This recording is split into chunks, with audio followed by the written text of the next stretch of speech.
Hello, and welcome to another episode of the Christian Reeve podcast. Today's guest is a games developer hailing all the way from New York in the USA. His name is David Maloney. Welcome to the show, David. How you doing? Thank you. I'm doing well. And how are you doing today? Not bad. It's been a bit crazy today. We've been having trouble with. I don't normally talk about personal things on the podcast, but I just had to say this because it's just ridiculous. So we're having a bit of a battle at the moment with my landlord over the heating, which happens every Oh, winter. no. And literally, like, we're so cold, and we've said to this person, we're so cold, and they're just like, for whatever reason, telling us that, you know, this is how it is. But basically we're not getting exactly what we want right now. And just before I came Oh, here, no. it was just me and my housemate next to the oven with our hands just Oh, like no. carefully trying to warm up because it's so cold. Oh man, it is what it is. It is what it is. But yeah, other than Oh, that, that's good. terrible. Nah, it's all right. It's all right, man. I've been in worse situations. It's part of what makes life funny and interesting, and you get all these different stories, don't you? Oh, But definitely. yeah, let's jump straight into the main thing that I want to talk about with you today is obviously you're a games developer.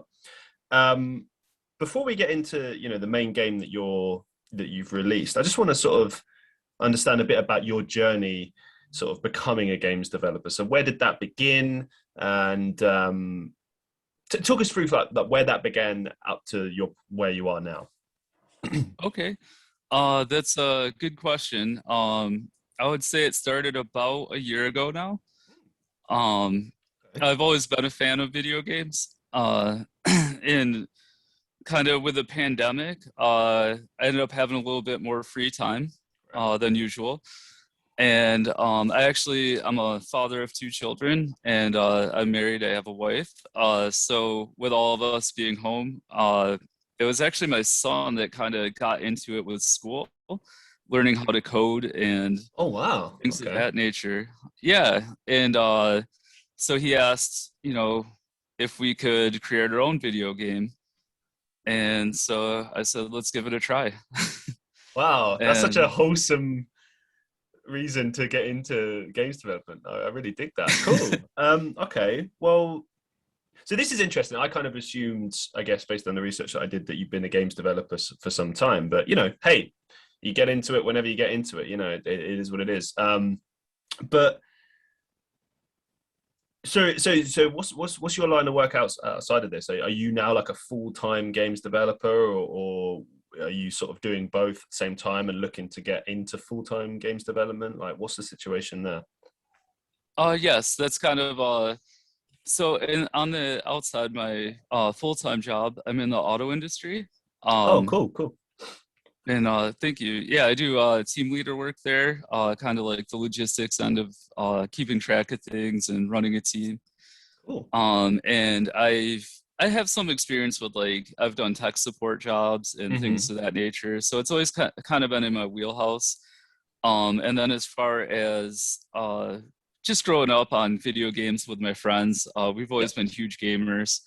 And then with my family, my son's getting into it, so we decided to start our first project, Traverse Tale, and we kind of went through, created that, um, mostly using like a software called RPG Maker, Oh, okay. and it's really interesting for anyone that wants to get into it. It kind of takes a lot of the hard work out of it, and it's a lot more plug and play. There is a bit of sequencing and coding and stuff on the back end, but honestly, a bunch of YouTube tutorials and just a lot of hours spent, kind of trial and error, that got us into it. It's amazing how the world has changed to this point where, pretty much anything you want to learn how to do. Obviously, there are exceptions, but like for the most part, there's so many things that you can literally just go onto YouTube. There will be a video or a series of videos or courses or whatever, and you can, pretty much just start straight away getting into that field and learning all about it. It's incredible. Definitely. It's a huge tool, and it's, yeah, for anything. I mean, if you want to learn to do a home project, like how to hang a picture frame. You can, pretty much YouTube it. And yeah, so we did a lot of that. And the first game, again, we didn't really know too much about marketing or running a company or publishing. So I got with itch.io. Hmm. That's what we ended up releasing our game on, and they're super receptive for indie gamers. Uh, and then from there, I actually, like I said, my friends, we've always been into gaming. So my friend Corey Walsh, him and I partnered up on our second project called Mystery of Balakova, and we actually did release that as well.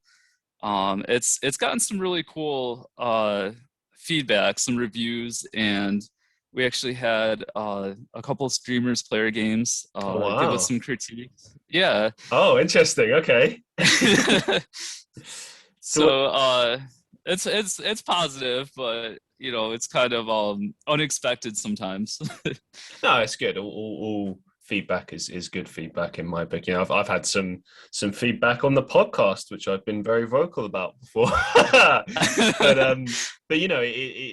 even no matter how it comes to you, good or bad, it's always useful and something that you can use to kind of run with and move forward with. But I suppose that when it comes to games, I mean, who knows better than gamers, right? It's you're playing it and everything, and often when it comes to games testers especially, you're looking for things more to do with I suppose the gameplay itself as opposed to story and everything like that. So like, are there any major bugs? Is there anything that's really exploitable that crashes the game easily, and so on and Of etc. course. Yeah.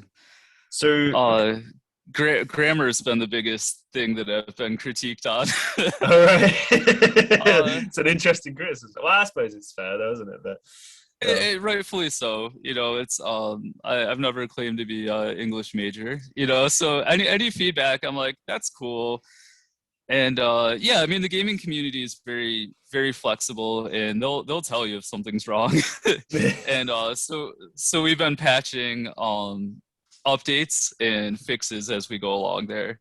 okay. But yeah, I mean it's cool. So I would eventually like to transition into a full-time career doing gaming, but I think that's not quite there yet. But we got a few projects in the works. How far off do you think you are, realistically? Hopefully another year or so. Okay. Well, we're no, we're that's still good. Yeah. we're still in the marketing aspect, which you know it's been going very well. I know with the pandemic, it's harder to like get out there as far as putting up flyers and Mm. uh, like I wanted to connect with some of the local community colleges, but there's a Oh, lot of COVID regulations, which rightfully so. I don't want to be responsible for getting anyone sick or in trouble, or there's a lot of liability behind, doing some of the promotional aspects. that's understandable. Obviously, you mentioned that your game is on Trader's Tale is on itch.io, which I know for those who are unaware, it's basically, as you mentioned, for indie gamers, a sort of indie gaming platform where you can basically download the games for free, I believe. Again, I'm not an expert in this, but I know, Oh yeah. for instance, I have a friend who's been on the podcast. Shout out to Try by Fire, and Nice. he regularly releases games on the platform. And I mean, what you mentioned before, you get rated on these games, you get people leaving feedback, comments, people leaving videos, as you mentioned, like people streaming and using your content and so on. But obviously, as you're moving into trying to maybe make this into a career, like what steps have you taken to try to, I suppose, monetize this stuff? Like, are you looking for sponsors? Are you looking to maybe make paid games as well? Like, where's your head at with regards to that? Of course, yeah. No, itch.io, all of our games are free, but we do have the option for donations. Uh, And that's been really helpful.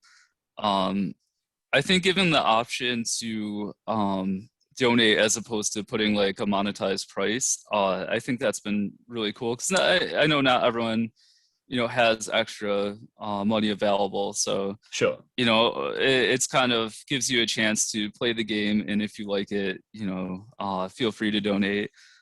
We are looking into doing a Kickstarter campaign, Hmm. and a few options along that way, as well as when we do kind of like a finalized version of the game, we're going to launch on Steam. Mm. And we'll probably put a price to it only because Steam, I think it's as a way to like filter out um, people who aren't necessarily as serious about their games. They Sure. do have like a publishing fee, and it's not like a crazy amount of money. I think it's like $100 or something, but it's good to try and make some of that back and then some. It's Is that per game? yes, that's per game. Yeah. So yeah, you definitely need to. Yeah. Yeah. No. No. No. No. Yeah. I mean, from what I've seen on Steam, the games are never more than much than.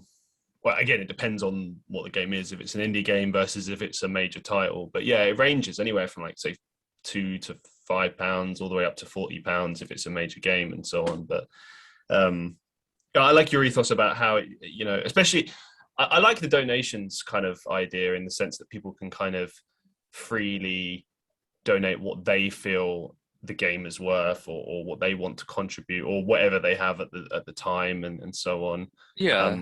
That's one thing I like about Patreon.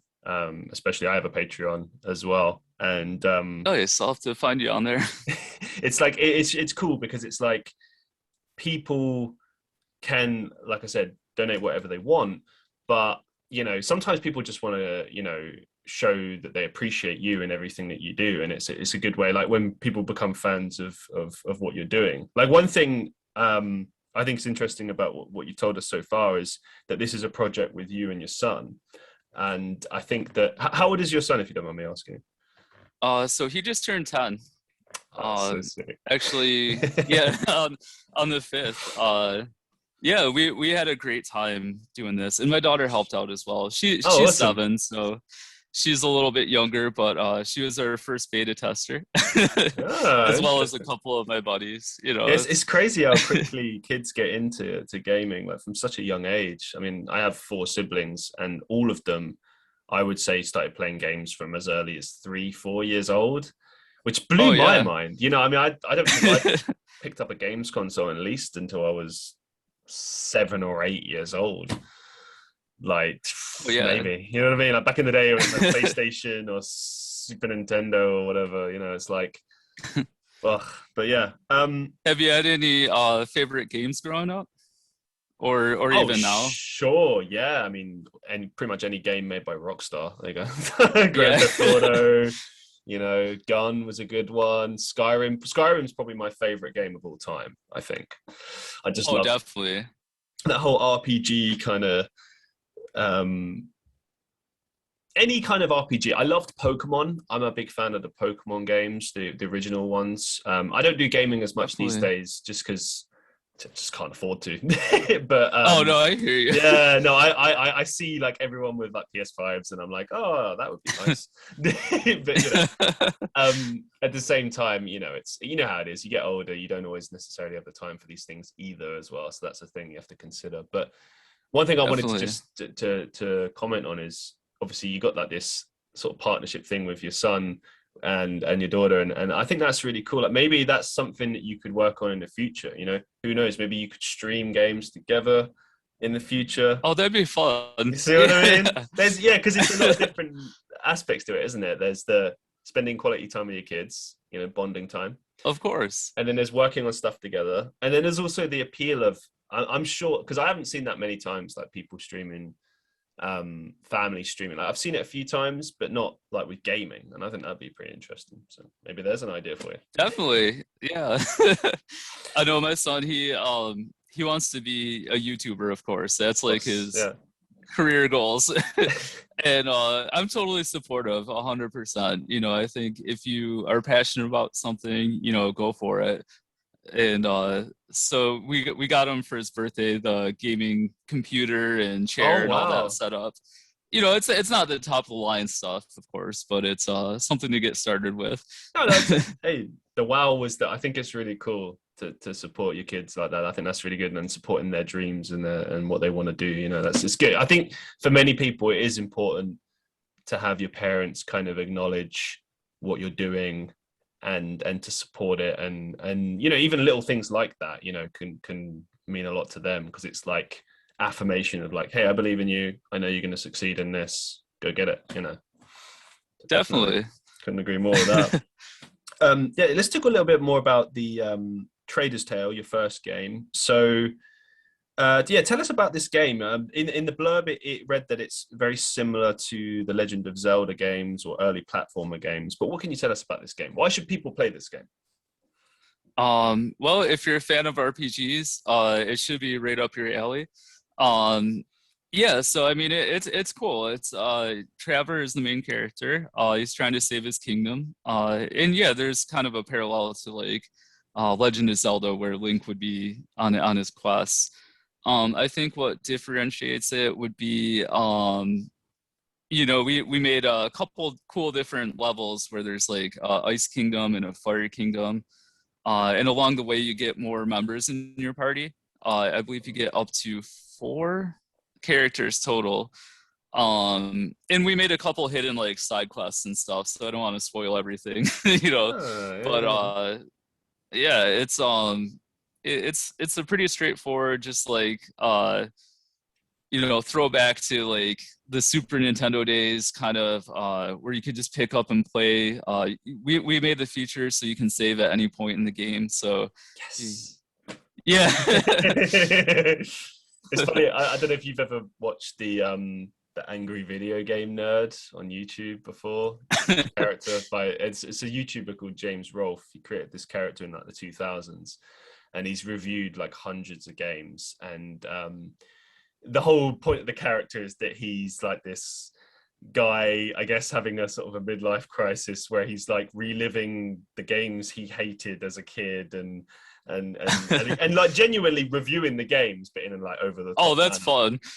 And the best thing I remember, or something that sticks out, which you reminded me of, is that he remarks that in The Legend of Zelda, you could save your game at any point, which back then was a pretty big deal. Like, people watching and listening now would be like, what? That's no big deal. Like, every game has that. Back in the day, you didn't have that. You had to basically like complete the game in one go. Like, what? Yes. You know, if you lose, that's it. Start the game again. You know, and some games like the Mega Man series allowed you to choose each stage that you wanted to start with, or you know, or maybe you had like passcodes sometimes, but some games just had nothing.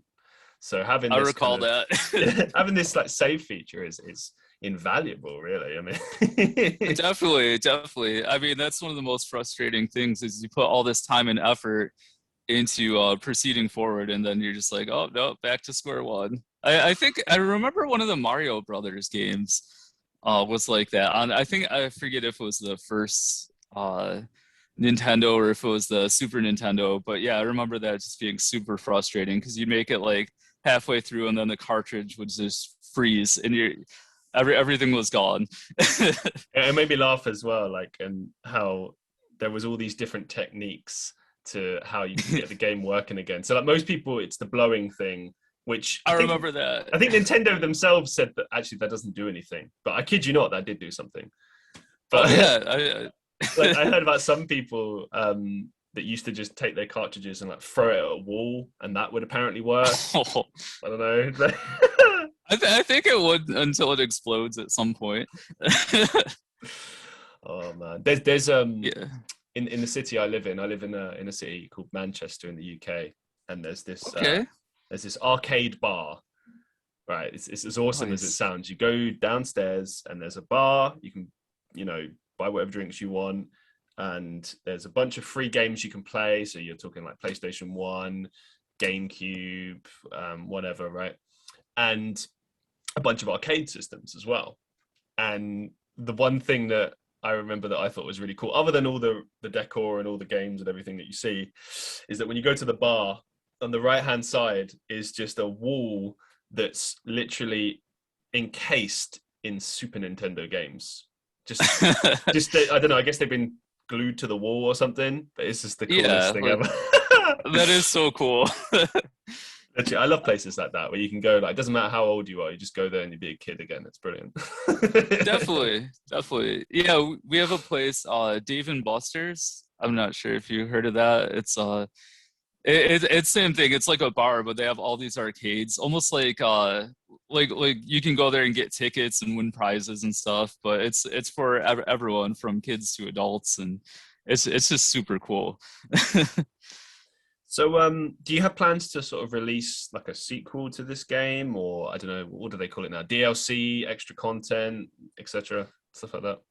Yeah, so we actually have developed a sequel, Okay. and it's coming sooner than we thought. So we're actually looking for Halloween weekend, to Hey, there you release go. Traverse Tale 2. So Excellent. that's coming up. We're really excited about it. It continues the story. Um, However, it's a vast world. It's a lot bigger. And as we've been developing games, we've actually got some new techniques, and I figured out how to make like new texture packs and new enemies. So it's going to be really fun. Nice. I'm actually looking forward to that, and hopefully it's as well received as Traverse Tale. Um, You talk to us a little bit. I know you mentioned a little bit about the feedback before, but what's the kind of overall impression you're getting from people, good and bad? Like, what's the kind of what are people saying about the game that you've produced so far? a lot of people love the story. They love the gameplay. Some of the feedback we've got, it's not necessarily things we can control. I mean, and the internet can be fun for that. So some things like it's mostly all been positive, but we have had like one or two trolls where they're like, "Your game looks Oh, stupid." I'm like, "Oh, okay." Like, uh, and then we'll have someone that's like, I hate RPGs. I'm like, okay, that's not really feedback. well, don't play RPGs then. Yeah. It's like uh, I literally so I post a bunch of stuff on TikTok. I do like short clips. I post them on YouTube as well, Instagram, whatever. that's Like so cool. because like short content is like the thing now. You know what I mean? So I still do my Oh, of long course, content, yeah. still do long videos, all that. But you got to appeal to the times and shift with the times, right? And I Of course. every now and again, I mean, I get a lot of hate comments like we all do. But there was Oh, one yeah. the other day where it was literally like I was doing some silly video where I was making faces. I don't know. I can't remember the context, but I remember the comment that I received, the hate comment was something like, "What the you looking at me like that for?" And I was like, as far as trolling is concerned, this is just bizarre. Like, if you don't like a lot of the time when I think about trolls, I'm like, why do you waste your time? If you hate what I do so much, just don't watch. I don't get it. Right, yeah. I yeah, Exactly.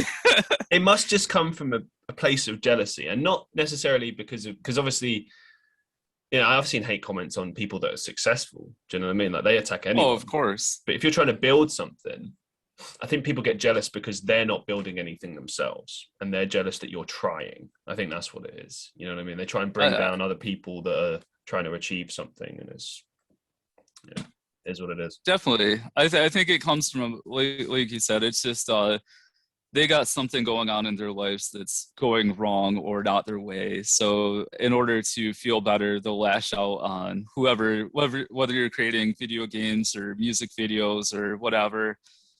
I mean, yeah, and you're right. It's funny you mentioned that. I've seen like I'm a huge fan of like UFC and boxing, and you'll see like world champions like Tyson Fury, and people will comment on his thing like, "You suck, you're terrible," and it's like I'm sure he feels so bad about it, as he's rolling around in his millions. I love it. I love it. It's like world champion. Oh, you suck. I could take you in a fight.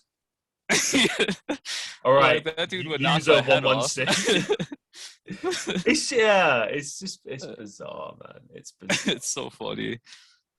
Oh Oh man. man. But yeah, I mean, and you gotta I'm sure as well, I've seen you have I think something like 800 subs and 100,000 viewers just on your page, and so you're obviously doing something very successful. And I think along the way you probably had to develop thick skin for all the trolls out there. Well, I will say this: I'm not doing as well as you think I'm doing. Actually, I will There's say. something. Well, I'll take a second to just address this. So, like the content game, it's funny actually. I did a video today, which commented on the good and the bad of being a content creator. It's just it's funny how the universe aligns sometimes with these things. But anyway, so the first couple of things was it was a TikTok video. So I was like, oh, I got a video to 2.9 million views. Yay. I got 27,000 followers. Yay. Built a small community. Most important thing. Yay. And then it's like, I got banned from TikTok lives. Oh. And then the next thing is can barely get 200 views per video despite having 27,000. And then the third one was like, oh, people don't see my videos anymore because there's this thing on TikTok called shadow banning, where sometimes they'll ban. I don't know if it exists, but do you know what? It is weird when you're going from like getting thousands of views to suddenly just getting shy of 100 per video, because it seemingly, because everything's based on an algorithm. YouTube, Instagram, Oh, of course. right? So whether or not your stuff gets pushed is random. So like right now, I have 3 YouTube channels. I got all these platforms everywhere. But anyway, on my second channel, it's a shorts channel, and it used to just be an extra channel, and then I made the switch to doing shorts just to upload them. I didn't really give it much thought. I was like, well, look, I'm uploading this stuff on TikTok, putting it on Instagram. Makes sense to put it on YouTube as well. Just get it out of the way, right? Of course, yeah. And the first time I did it, it was like magic. Me and my friends were testing it out, and it's like, there's this a magic thing where you put your videos online, they get no views, and then overnight they get thousands of views. And it's this YouTube Shorts thing. It just randomly pushes you. And I theorized that, oh, okay, based on the timing, it's getting pushed to the American audience at like midnight UK time. So that's like the morning on the West Coast, right? So, Okay. that makes sense. But then it just died for like 3-4 months, just nothing. And then recently, Oh, wow. yeah, in the last month, I've been getting like thousands of views per video. And I'm like, there's no way of tracking this or understanding this or knowing this, and Right. that's the thing. It's like a constant battle. Like on my YouTube, the subscriber on the main account goes up and down, up and down. I lose more than I gain. And the same with Instagram. So like when you're talking about growth and stuff, it's like, it is a gradual thing over a long time, over a year, 6 months, 2 years, whatever. But it's something you just have to keep pushing at, keep going. And you get more failures than you do successes. But when you do get those successes, they're normally pretty big. And that's, my community always says that to me. They're always like, look, you might not have 1,000, 10,000, you deserve it, but focus on the 10 to 15 people that do care. And that is the most important thing you got to focus on, is who are the people that care? Focus on them, create for them. And for you as well. Most importantly, Definitely. create for yourself, so it is. No, that makes a lot of sense. Yeah. But no, that's cool. I learned a lot about that. Yeah, I mean the analytics and the algorithms. That's I've heard a lot about that on Facebook too. It seems like they've got some kind of crazy algorithms. I haven't done too much with Facebook. I found like Reddit has a really good community. Like you said, it's about engagement, and sure, I think there's a lot less trolls to an extent, because if you're on a subreddit, for example, about video games, for the most part, you want to be there for video games. Of course, you'll get 1 or 2 random trolls or whatever, but no, that's cool. And yeah, as far as I agree 100%. I mean, you got to keep at it to see any kind of growth, and it's super rewarding when you do get like, oh, hey, look, there's 10 more downloads or whatever, views, or Nah, I mean, it's impossible not to think about the numbers. And I've had countless people, friends of mine, shout out to Childish Jacko, who've told me, stop focusing on the numbers. It's not all about the numbers. And it's like, you're right, but also it is, because that's the only benchmark from which to kind of look at progression. Like if you're just staying the same or worsening, then you're not growing, are you? But obviously, if you do grow, even if it is by just 5 people, that's 5 more people than before. So there is something to latch onto and know, okay, what I'm doing is right, it's leading to something. It means I should keep doing what I'm doing. And, you know, obviously if you do something that people don't like and it puts people off you, or you lose followers, then you think, maybe I shouldn't do that again. I don't know. You know. Right. It's the hard balance. I think you're smart with, like you said, just keeping up with the times, whether it's TikTok or YouTube Shorts or whatever the growing trends are. Just keeping your content out there, because you know, just my limited experience checking out your videos, I think you got really good potential to be, you know, I've seen your paperwork, the short film there. Oh yeah, that was really cool. Oh, thank you, sir. I appreciate it. That was really neat. I think you definitely got the multi-talented singer, songwriter, actor, podcaster thing going. And really, it's just cool, you know. You're sending my ego through the roof, but it's not about me. It's about you. So let's throw the questions back at you. So you mentioned analytics. Have you learned anything from the analytics, or indeed, I don't know, related to your game? Have you learned anything from the numbers? Like, what have the numbers so far taught you? It's been interesting. With our first release, we just kind of threw it out there. We're like, well, let's see what happens. You know, the game's complete. We're happy with it. You know, I had a couple of friends test it out. I'm like, hopefully the world likes it. And so we just launched it. We didn't pick like any release date or anything. And I think it was like in the middle of a week. We put it up there and there was like 5 downloads. Oh wow! Okay, cool. And it just kind of sat there. And then I'm like, you know what? Maybe I should let the world know that this exists. Yeah.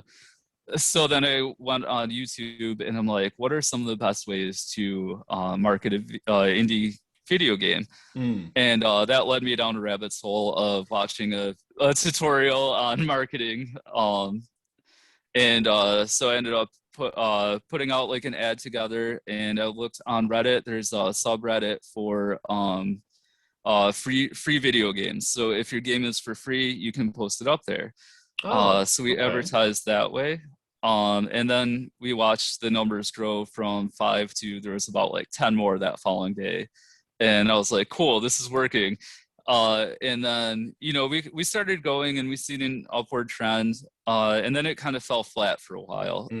And so I reached out to a couple YouTubers, a couple streamers, and I just kind of private message, hey, this is our company, this is our game. Would you like to review it? And what's kind of interesting, before any of those individuals got back to me, streamer D757 Gaming, he actually picked up, played the game, and just left it on a comment on our page. And he liked it. He was very positive, super cool guy. Shout out to him. But he also went through and was like, you need to crack this, you need to crack that.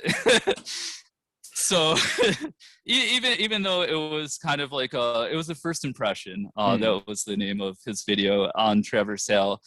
And just with him picking it up and maybe his followers or viewers, they must have liked it, because all of a sudden it started upward trending again. So I'm like, okay, this works. And then we did an edit, and I found blogging helps too. Because after we released a blog about the game saying this is our patch update, we corrected a few things, the views then kind of followed upward too. So I think a lot of it has to do with the more you put into it, the more you receive. You know, if you just throw it out there, you might only have 5 downloads or whatever, but the more you kind of let the world know it's ready, the more views and likes and downloads and followers you gain. Sure. Talk us through like your process of creating a game. Like, I know you said you've only been doing this about a year and stuff, so you're relatively new to it, but like, everyone has their style, and obviously this will continue to grow over time. But what's your current process for creating a game? So our the second game we're releasing, well, it's actually out now, Mystery of Balakova. That was actually, for the most part, it's just fun. I know it's very loose leaf. Me and my buddy Corey Walsh, he actually partnered with me for that game, and we were just throwing ideas back and forth. Like, would it be cool if, you know, you're walking on a bridge and this troll attacks you or something along those lines. So then we figured out how to incorporate that into the game. And so yeah, it's very loose leaf. We just throw some ideas together, and then we have like this list of like, let's try to incorporate this. And then logistically, as we're coding, if I'm like, one of the things was we wanted to have like where you jump on this train and it goes across the terrain and takes you to another place. Oh, cool. And the amount of coding that we needed to make that work, it glitched like 4 or 5 times. So it's a lot of trial and error. So then we scratched that idea and made like a secret tunnel that you walk through for now. And on one of our patches, when we update it, we'll hopefully have that corrected a little bit better. But it's just that's mostly it. Just kind of spitballing ideas back and forth. For Traverse Tale, same thing was with my kids. They're like, let's see if we can make a fire dragon. Okay, let's see if we can. So, but yeah, I mean, it's just a huge learning process. And the main thing is family, friends, and fun, and hopefully that's what translates into the game. And of course, we want it to be a little challenging. So, as you progress through the games, the levels get a little bit harder. As they should. Awesome. Okay. You mentioned that you'd set up a company. I do actually have the name here. Yeah, I'd completely forgotten about that, so I do apologize. Oh. So your company is Mega Gorilla Gaming, is that correct? Yes. So, okay, this might sound like a silly question, but I'll try and phrase it in the best way. Why did you decide to create a company as opposed to just initially sticking to just creating the games, with your son and just kind of seeing where it goes? Like, to me, that's a very forward move in the sense that you're kind of going, okay, I want to actually make a business out of it. And obviously, as we mentioned, as we spoke to each other about before, you do have big plans for this. You do want to make this your career. So I understand that. But like, why set up a company now? Why not set it up later? Like, what's the goals, I guess, with that company? Or why'd you set it up? Okay, yeah, that's a fair question. So the name of the company actually came from my Fortnite gamer tag, and which my son then took over. He took over my account. Father like son. Yeah. So that's where the name came from, and the idea of the company was actually when we were going to publish. They're like, you need to come up with a company name, and for I'm trying to think of the way to call it, but it's like for filling out tax purposes. For any revenue you gain, you have to pay and file taxes on it. So that's kind of where that came into play for it. I just want to quickly interject on that. So in America, do you stand to keep more of your revenue and pay less taxes if you set it up under a business as opposed to setting it up under yourself, if you see what I mean? Basically, like, do you lose? Yeah, there's that's a good question. We're still new to it, but okay. I think it's almost as if it is taxing as if it's yourself, but being like a sole proprietor of the company. Mm-hmm. But it's just for the paperwork, it's easier to kind of have it organized. Like, this is the business, this is where this money came from, this is what we paid out, this is what we've created. I know American tax law is probably super crazy, but yeah, I just want to make sure we do the right thing to pay all the right people, essentially, and make sure everything's on the up and up.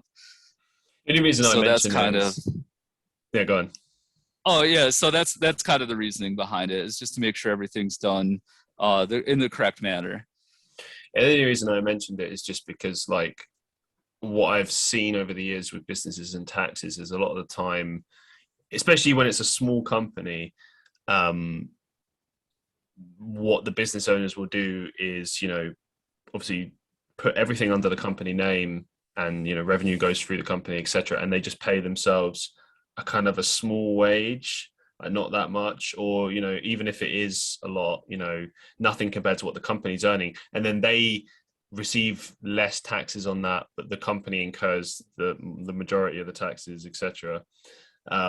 Just kind of, if you do it right, if you have creative enough accounting, you can kind of find loopholes and shortcuts. And it's not like not paying tax, but it's a way of, you know, retaining more of your money as opposed to, Oh, of you know, course. and that's always what you're looking for, isn't it? You know, sort of navigating within the confines of the law to get the most out of your business or project or whatever you're doing. But yeah. Definitely, definitely. With regards to this company, like, what are your goals then? Like, you mentioned, obviously, you want to make this your career, but do you have any wider goals for this company, for gaming in general? Like, where do you want to take this? That's a good question. Yeah, so I think the biggest thing is this is something we found we really enjoy, and so we want to bring more content to the world. So whether that's creating a couple more games or potentially doing like streaming, like you said, maybe some streaming video games, reviews, things of that nature. So yeah, we're definitely looking to grow, expand, partner up. Anyone that's kind of into the gaming community, if they want to get involved, we love partnering up. Whether it's giving a shout out on our blog to other indie game developers or YouTubers or podcasters. Because I found that's the biggest thing is when you network, what you give out kind of helps come back. Yeah. And I've seen the biggest growth from sometimes where I might not even have anything to gain from it, but just helping another gamer kind of come up into the world, as it were. And that's super rewarding. And sometimes their followers may be like, oh, well, I like, this game, so maybe I'll give yours a shot too. So that's kind of the business model, is just continuing to grow and build content, and the network, keep growing the network. That's huge. That's a big thing I learned from podcasting, actually, and also just in general creating. Because many of the guests I've had on the show, not all of them, but quite a few have been, people I've met online, other content creators, other podcasters, whatever. And, every time you do a new podcast or a new collaboration or something like that, you inevitably put your product in front of fresh eyes, people that have never Of seen it. course. And like, it doesn't always work. I've had, I've had people on my show before that have like hundreds of thousands of followers and not even 5 of them checked it out. But then I've had other instances where maybe they didn't have a big audience, but I still gained some new followers from that, or just more views or listens or whatever. But I think that, like you said, the most valuable thing is working with new people, learning from new people. Definitely.